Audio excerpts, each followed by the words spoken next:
In this lesson, we are going to practice oyster pose. This has a lot of different names: seated pose, easy pose, but from the book Breathe and Stretch on the Beach, we call this oyster pose because in Southwest Florida, we have many oysters, and sometimes you might see one oyster, or there might be two or three or many hooked together. So in oyster pose, you're going to sit down on the ground. And if you're on the ground, a lot of times I like to sit on a block or a pillow to keep your hips elevated.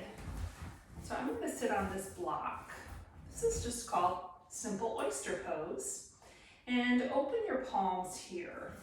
So whatever is touching the ground or the pillow or the block, I would like for you to press down. We call this grounding down, being aware of your foundation. It brings you into the present moment. So right here, really feel your feet on the ground, your bottom on the ground, and just feel what happens when you press down. It gets a lift, kind of shifts your pelvis here and lengthens your spine. So in oyster pose, just sit here, and I'd like for you in this pose to think in your head, I am a good friend. Bring in those positive thoughts about friendships and think about what a great friend you are. And as I read this, it says in your head, think I'm a good friend. It's called self-talk. A smile is the same in every language, and you can invite a new friend with a smile.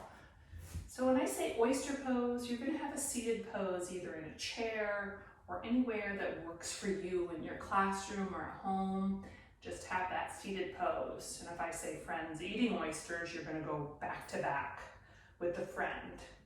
I might even say 3 friends can get together, or 4 friends. But the tip that I want to give you about this pose, whenever I say friends eating oysters, is you have to use nonverbal communication.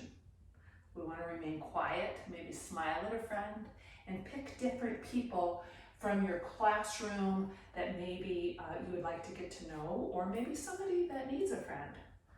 So here we practice our breathing. So sit tall, press everything down, and lift what I often call the crown of your head. If you want to think of a crown on your head, and just stretch it towards the ceiling.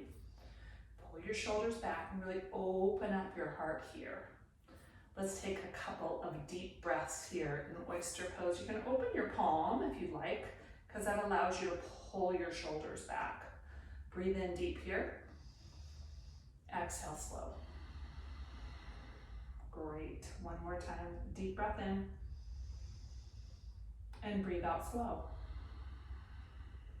Now there's a lot of different things that you can do while you're in oyster pose. You can change your arms.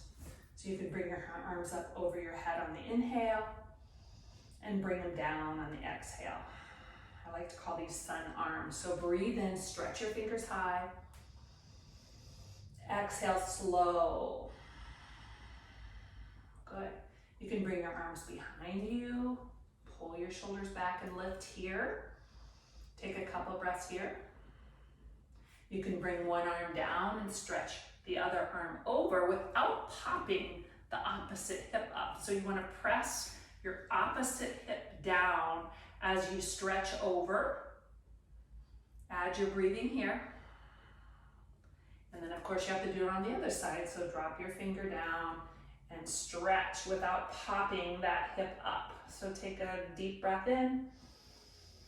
Exhale slow. Good. Come on up.